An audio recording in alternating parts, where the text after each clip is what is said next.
doon ako galing. Doon sa may ano na yun. Yung may blue, doon ako galing. And dito, kaya ng mga tanawin dito. Mga bato-bato. Avocado po yan yung mga green na yan. Avocado po. Yan.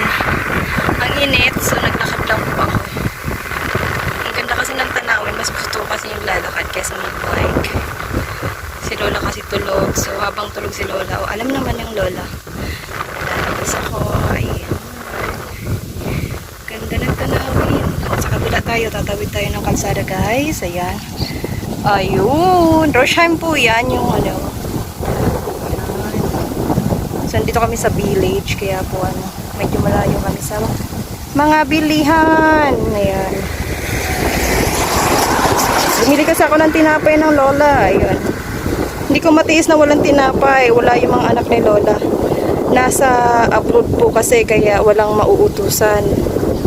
Kaya ako na lang po ang bumili sa supermarket. Pero ang ganda ng tanawin na i-share ko din sa inyo ngayon.